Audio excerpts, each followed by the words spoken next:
Hey guys, welcome back to my channel. Today we're going to be talking about Enneagram Type 4s, the romantic, the individualist, the healer. And we're going to be looking at this book, The Unfiltered Enneagram by Elizabeth Orr. And if you're not familiar with this book, I highly recommend it. Elizabeth Orr is a Type 8, and this book is a punch in the face. So don't read this if you're not able to deal with some of the dark stuff from your side, or your type, okay? From your side. Dark side? Okay. All right. So before we jump into this book, just a reminder, in the description below is a link to my website, tomlahue.com. I do offer Enneagram coaching.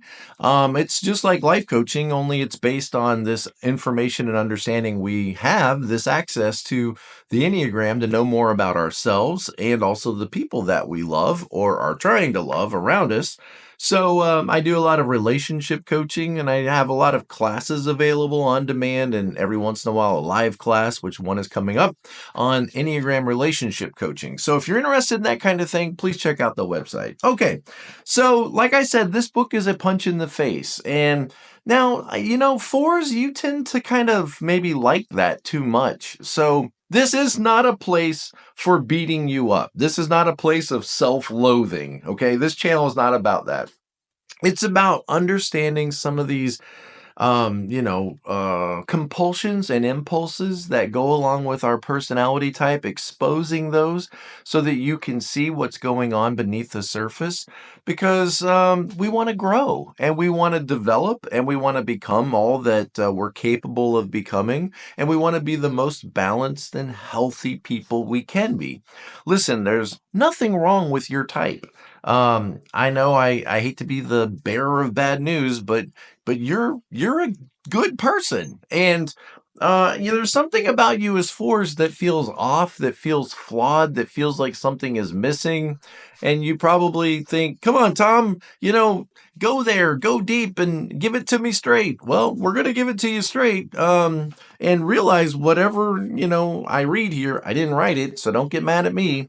But one of the things that she says at the beginning of this chapter is, she says, if you go on to like Instagram or something, or Pinterest, and you're looking at all these memes about every type, and then you read stuff about the fours, maybe there's a couple of memes there about the four being different, special, unique, and whatever. If you read the comments, you'll see a bunch of fours saying things like, this is not true, or this is not me, or this is so shallow, or this is so whatever. And her point is, every meme is reductive. Every meme is stereotypical. I mean, no meme, or not even a chapter in a book, can really go complete total understanding on somebody.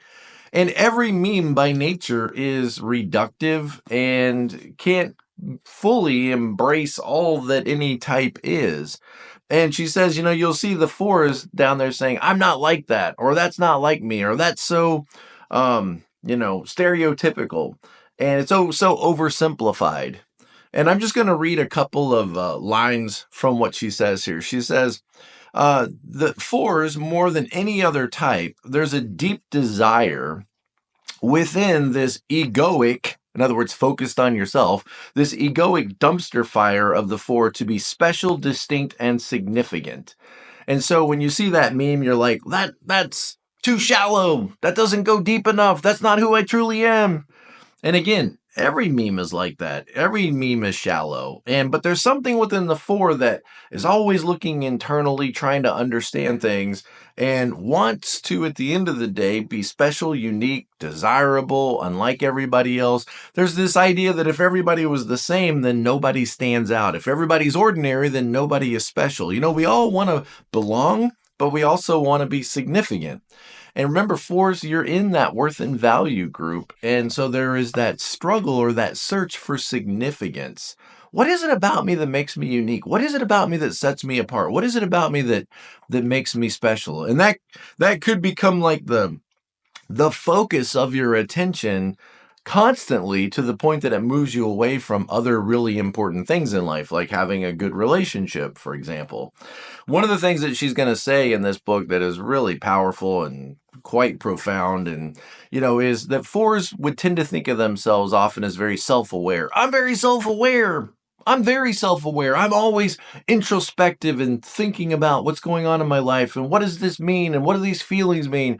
But she says there's a huge difference between being self-aware and self-absorbed. Self-absorbed, which is like everything's about me, every comment, other people's success, other people standing out, other people being recognized, other people and their outfits and their music. It's all some kind of message about me and how different I am or how special I am or not special I am. Other people, there's a big difference between being self-aware and self-absorbed. And one of the criticisms you're going to get from the people around you is, oh my gosh, you're so self-absorbed.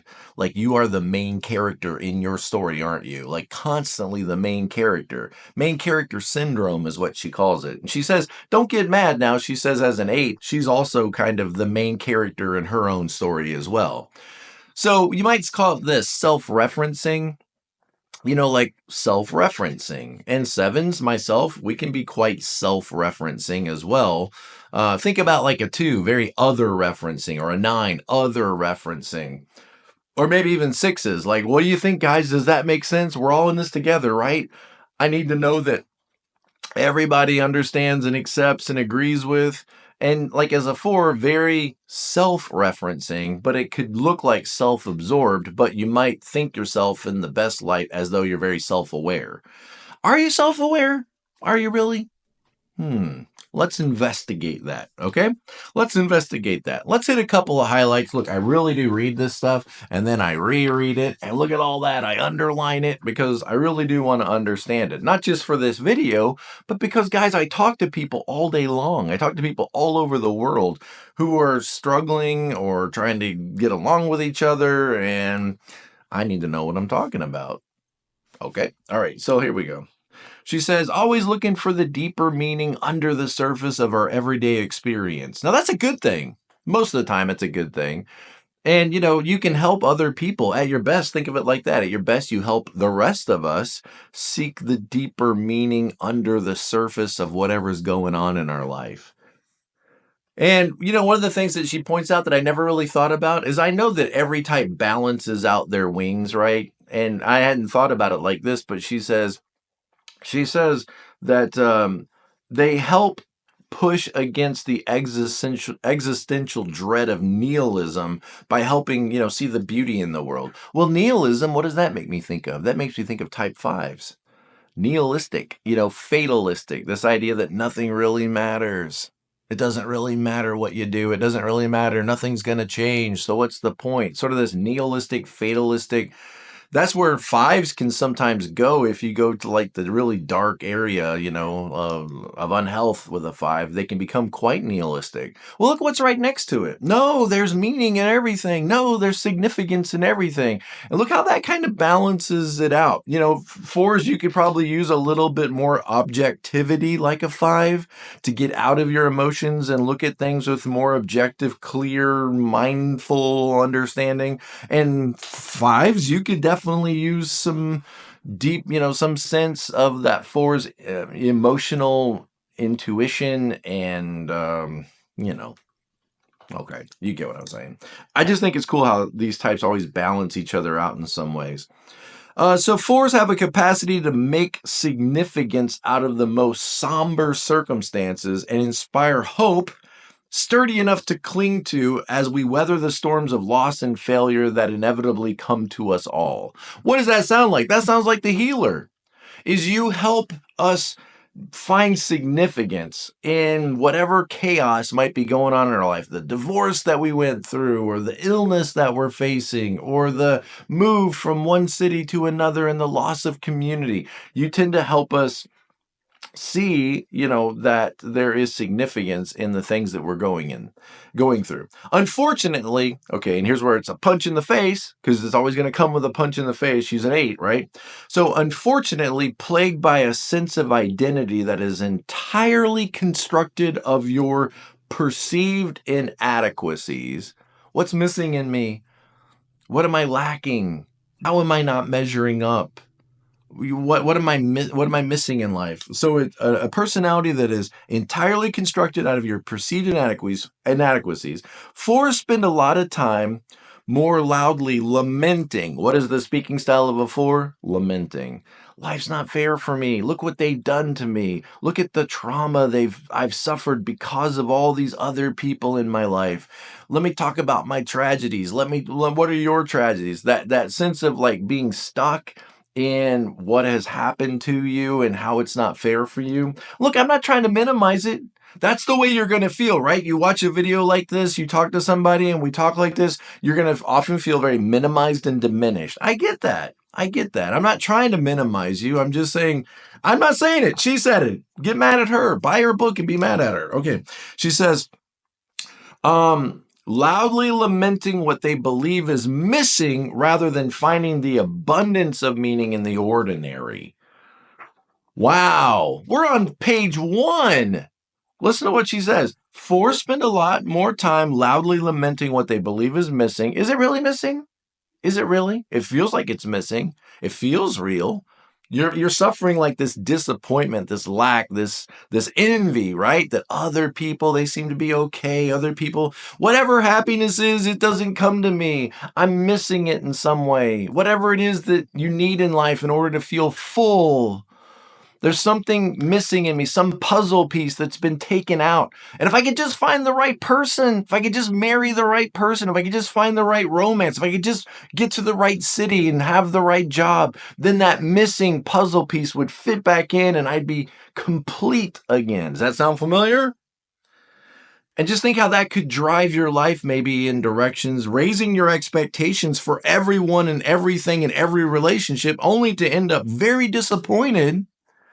It's hard to relate to that. It's hard to relate to somebody who's disappointed all the time and feels like something's missing all the time, who can't be present. Notice my old tagline, right? Be present to life. Can't be present to what is available to them because the focus of your attention always goes to what's missing, especially what's ordinary. You can't be present to what's ordinary or what is vulgarian. I said vulgarian. I don't even know if it's a word, but I like saying it. All right. So their incompleteness makes them impossible to love. That's not good. Don't you want to be loved? Of course you do. But notice your self-protective strategy. It's kind of like they're probably going to reject me. They're probably going to find out that I'm not complete. They're probably going to see my dark side. So I'm going to go ahead and show that to them. I'm going to go ahead and force that to the center. I'm going to lead with that. And if they reject me, then that'll be so much easier than if they reject me later. So you know what? I don't even need you. Beep, beep, beep, you. I don't even care. And they'll reject, and you might reject others because of that fear of being rejected by others when they find out there's something about you that is just plain and ordinary or something missing. And so your self-protective strategy may be to reject others before they reject you because you really don't want to say it out loud, but you really, like everybody else, long for love and connection and acceptance and community. But what if they reject you? What if they don't like you? What if there's something about you that's off? So you might lead with that to test people or push them back. You pull in, you think they're going to meet your needs. You think that they're going to be that missing part of your life that you've been looking for and searching for. And then when you find out that no person can really fill that void, then you might push back and scratch them like a cat and run away. Push-pull dynamic of fours in relationships. If you're with a four, you know what I'm talking about. It's like everything's okay and then it's not. Everything's calm, everything's good, and then there's this dramatic flare-up and they're slamming doors and they're screaming and there's problems, and you wonder, what the heck is going on? And the four might not even be able to explain it to you. I don't know that I'm explaining it perfectly, but I'm trying to understand it. Okay. All right. So they'll twist themselves into an undeniably special person. Playing their highlight reels of their pain and insecurities. They'll twist themselves into a special person. Notice, like, playing to the audience. Just like a 2 and just like a 3. You wouldn't think of yourself as, no, I do the opposite. I'm true to myself no matter what. Really? Are you? Are you true to yourself, or are you true to the identity that you have constructed through introjection? You remember that introjection? That's the defense strategy of a 4, where they go around picking up pieces like, oh yeah, a skirt and combat boots, ooh, and a chain and piercings and black hair and bangs and tattoos and all these things that set people apart. You go around sort of like peeling them off. Just like a 3 does. A 3 does the same thing. They're like, oh, leadership skills of an 8. I'm going to copy that. Oh, the sense of humor of a 7. I'm going to copy that. The kindness of a 2. I'm going to copy that. The discipline of a 1. I'm going to copy that. The laid back, easygoing nature of a 9. I'm going to copy that. And 3s kind of like copy all of these characteristics, and they come out this kind of like person that plays to the audience, right? And you look at that and you're like, that's disgusting. Oh my gosh, I could never just conform to everybody else. That's so disgusting, Dr. Tom. But then what do you do as a 4? Oh, well, that's an interesting look. I'm going to copy that. Oh, that music, that's there. I'm going to copy that. And oh, the style of that person, copy that. And you may find yourself, if you could really face the truth, you may find that this introjection is like copy and pasting all of these unique. It's where a 3 wants to be like exceptional, like stand out and be awesome and be the best. She says you have only one title that you're interested in, and it's not being the best. It's being the most special person ever. There's nothing wrong with that. I mean, you want to be significant. I get that. Who doesn't want to be significant? But you know what you might realize is you're already significant. You already are. You're an awesome person. If you would quit trying so hard, it would be a lot easier. Okay? It can be a lot easier if you quit trying so hard. I get it. I'm a 7. You know, we try really hard too, to the point that we wear ourselves and everybody else out. 7s aren't perfect. Oh my goodness. We have our dark side and our problems. Okay. Let's see what else she says here. The most special person, the unforgettable person. You may hate me, but you won't forget me. Okay. All right. The 4s dial up the volume on that which makes them unmatched by the ordinary schmuck. I love that. Finding their significance in the reactions they get from their antics. Oh, that's a stingy. That's a stingy one right there, isn't it? Let me read that again. She says, the 4s dial up the volume on that which makes them unmatched by the ordinary schmuck, finding their significance in the reactions they get to their antics. In other words, you know, you don't have to be in the room for everybody to talk about you in the room. You know what I'm saying? You can just push, shove, growl, bite, and bark, slam doors, and leave. And somehow, even though you're not even in the room anymore, everybody's talking about you. What's going on? What's up with Sherry? Is Sherry okay? Is something going on in her life? Oh my gosh, I feel so sorry for her. Let's dominate the conversation with you. Worth and value type. Wow, this is tough stuff, isn't it? It's so good. So interesting. It's so interesting. Okay. So, getting reactions. Your name's on the board. You know, like the 2's on the board for being a cheerleader. The 3's on the board for being, you know, the star quarterback. The 4's on the board for fouling everybody. Foul, push, shove. Oh, I mean, you could be on the board for the way you reach out and connect with people. That could get your name on the board too. The way you're open and honest and loving and mindful, you know, focused on meeting needs of other people, taking care of others, doing the right thing, being responsible. You get your name on the board for a lot of reasons. But it's really easy to get your name on the board for just having a tantrum. Having a tantrum and pushing and growling and barking and snarling. You can get your name on the board for that too. What you may find interesting is there's a lot of us that don't even care about the board. I don't even care if my name's on the board. I got my own problems, and getting my name on the board is not one of them. I don't even think about the board. Interesting. Who's looking at the board? Okay. Their vast emotional landscape and creativity touches everything they do. Now, watch this. This is what she says. 4s may be one of the easiest types to identify in the wild. 100%. Okay? Let me tell you what to do. Go to TikTok, go to live, start scrolling, and about every fifth person you see there will probably be a 4. With this interesting look, they're going to stand out. They all kind of look the same, but they're going to have, this dark hair and these weird glasses and crazy, and then I didn't mean you're crazy. I just mean like some kind of crazy style that sets them apart.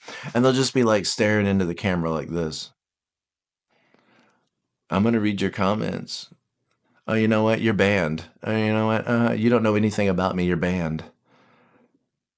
Not all 4s, but she says 4s tend to be easier to spot in the wild because you stand out.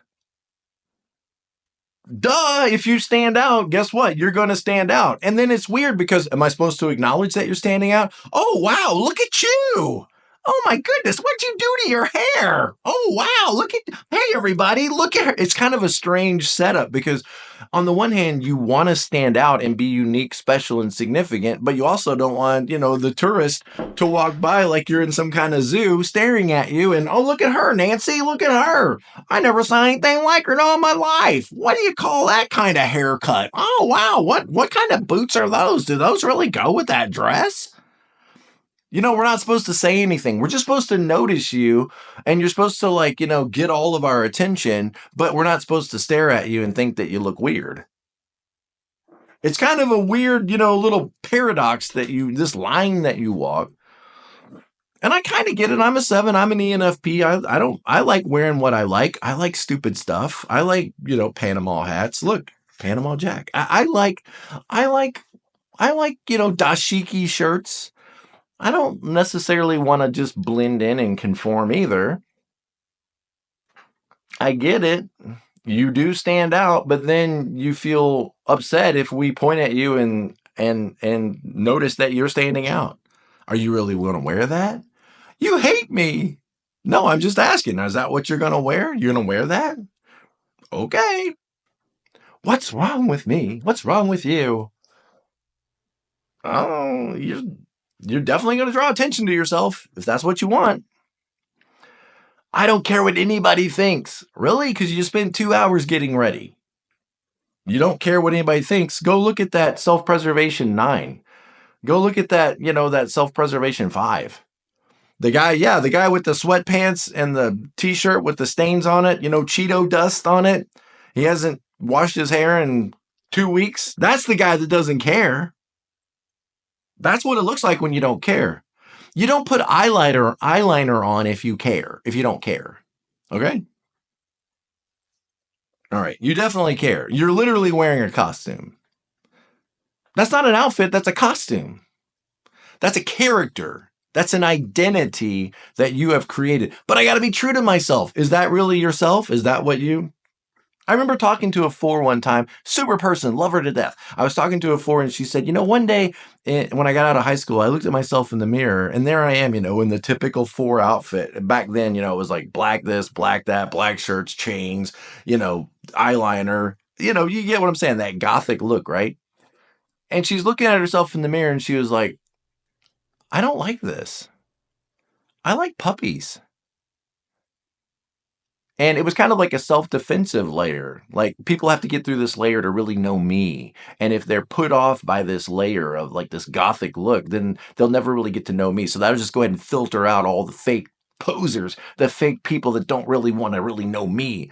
And then she realized like, I don't really know me.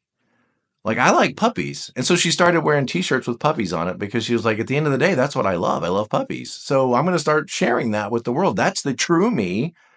Not this false identity of this tough person that doesn't care.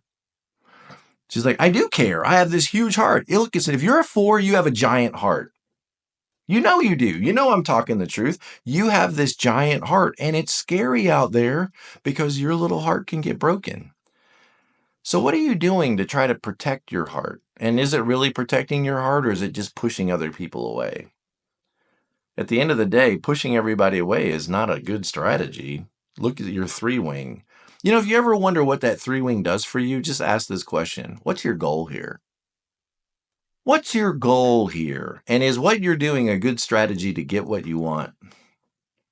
I want to be loved and I want to feel connected and I want to feel like there's somebody out there that's my soulmate. Okay, if that's your goal, is this strategy you're doing of being quiet and introverted and silent and just staring at people and being mysterious, is that really a good strategy to find what you're looking for? Or is there a better strategy? How about being nice? How about being kind? How about being attentive to other people and their needs? How about being supportive? How about leading with love and acceptance? Wow, that's good stuff. I gotta start taking notes on myself. Okay, so she says, okay, this is a good one. This is a good one. This one gets to that idea of fours being healers. Healers, right? And maybe you never thought about yourself like that, but listen to what she says. Fours have a beautiful gift for accompanying others into the depths of sadness, grief, and despair. Who doesn't? Sevens. No thanks. Don't want to do it. Don't want to go there. But she says fours have a beautiful gift of accompanying others into the depths of sadness, grief, and despair, offering presence and even steadiness in that emotional darkness. When I put my glasses on, it reflects the light, and then my camera goes dark, and I don't know what I'm going to do, but I can't read it without the glasses. So, I mean, I'm stuck. I'm stuck. Help me. I'm stuck. Okay. Tormented by the fear that they lack a significant identity, which is weird because from our perspective, you're the most significant identity. Nobody has a more significant identity than you do. But internally, there's this fear that you lack a significant identity, though they tend to spend much less time actually accompanying other people into the heart of their experience. In other words, going with people to heal them. They spend a lot more time, less time doing that, and much more time performing their scuba dive into their own emotional waters, searching for the most grotesque, oxygen deprived sea creature as evidence of just how far down the Mariana Trench they can go. In other words, self absorbed. Look, if you weren't so self absorbed, you would have some energy to help other people to figure out their dark stuff. But when you're not doing well, you're just so focused on the depths of you and how dark it is in there and how much is missing in there. Wow. Okay, let's move on. She says, sometimes fours complain that they're so misunderstood. Oh my gosh, I'm so misunderstood. But listen to what she says. She says, you actually enjoy being misunderstood. Come on. Come on. You kind of enjoy being misunderstood by other people. There's something that you get out of it when you feel like people don't really get you and they're dismissing you and they're misunderstanding you. Okay, let me read what she says. Fours can be intense, moody, and volatile. She says, antagonistic toward any well-intentioned soul who attempts to cheer you up. What's wrong, Marcia?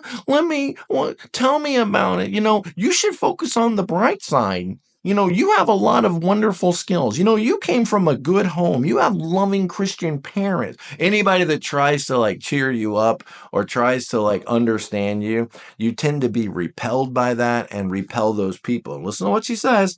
Fours lament how misunderstood they are while rejecting those who get close enough to see them more fully. That's not a good strategy.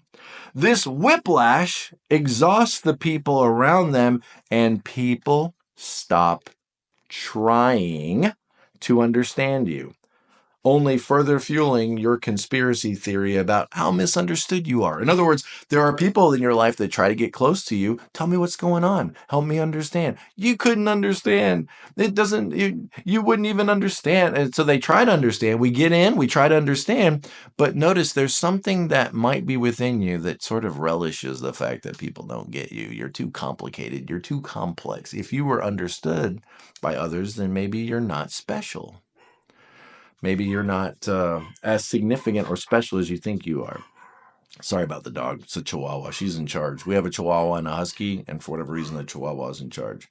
Frankly, it's not that people don't understand the four because the four is so complicated and deep. That's the story you tell yourself.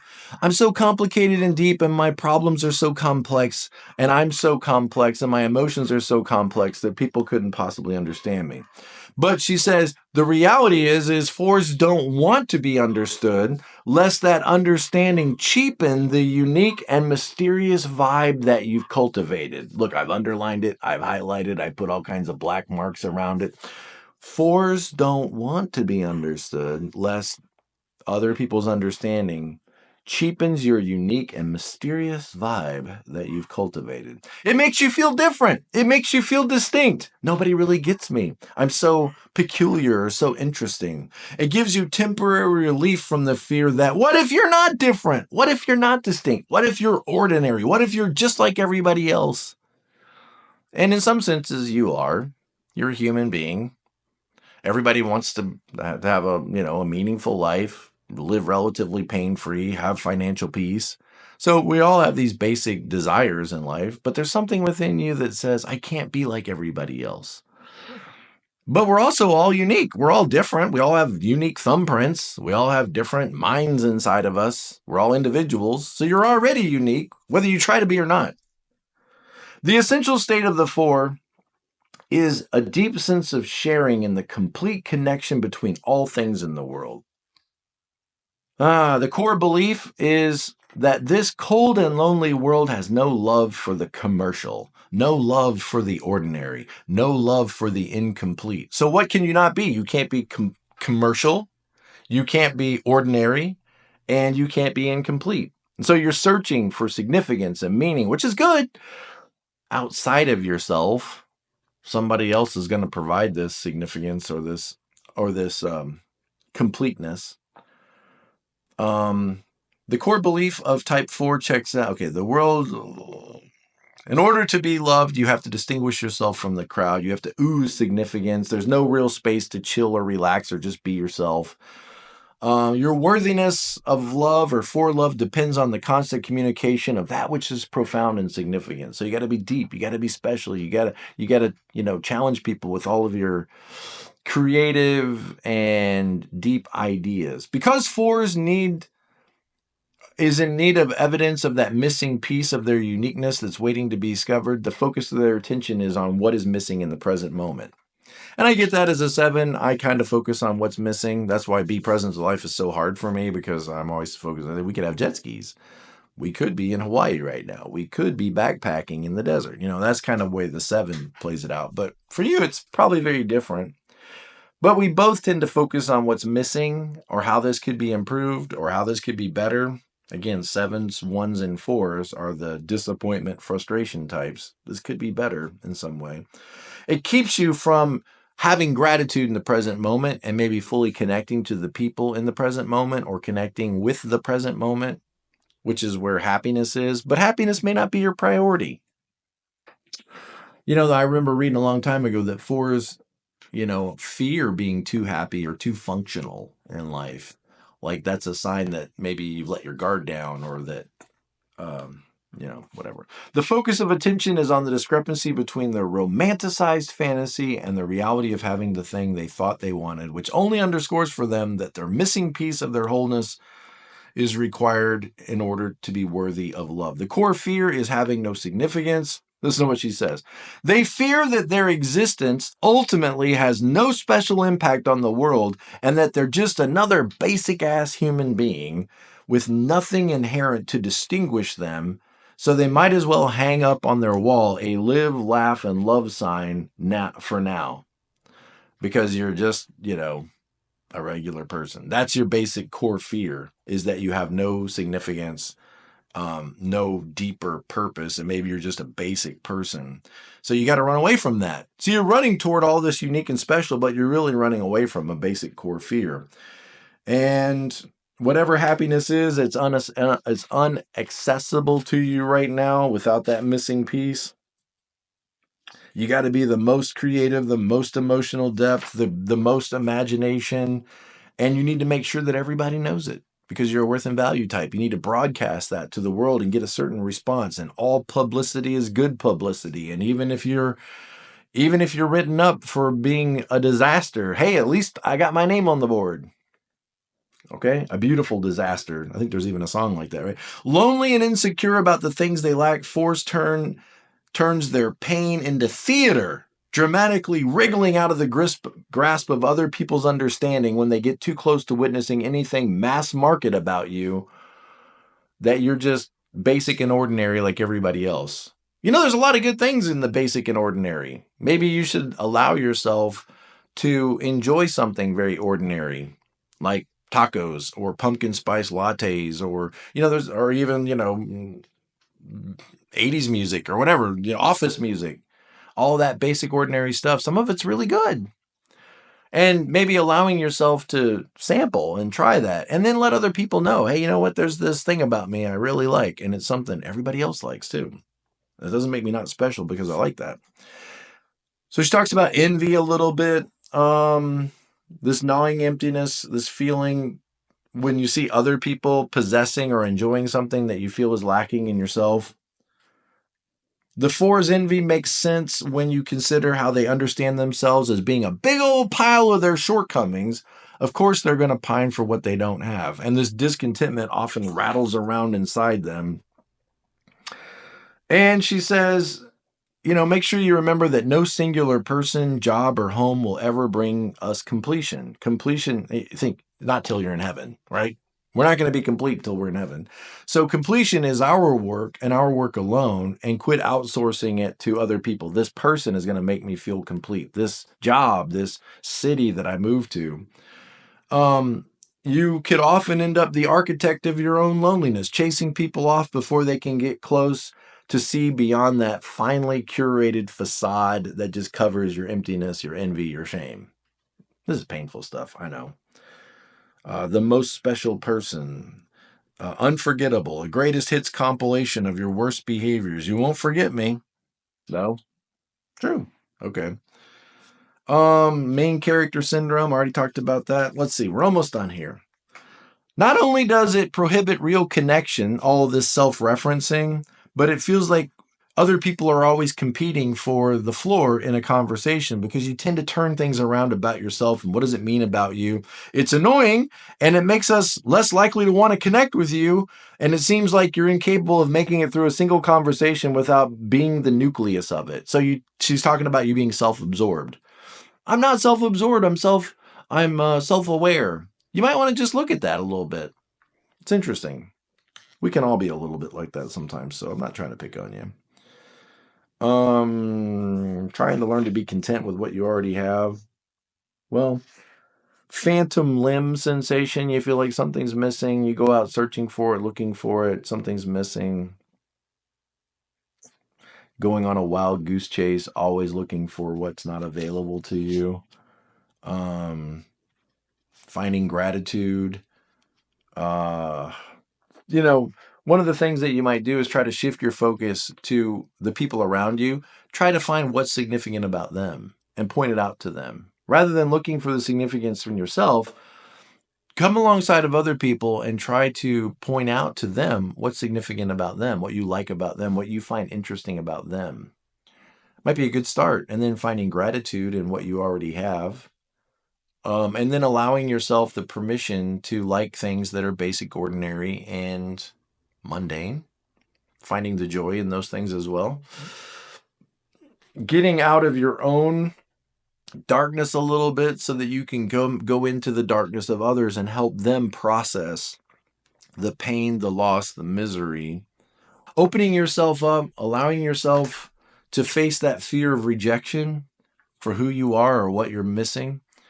And truly trying to connect with other people, trusting that those people that God has put in your life will love you for who you are, will want to know you for who you are.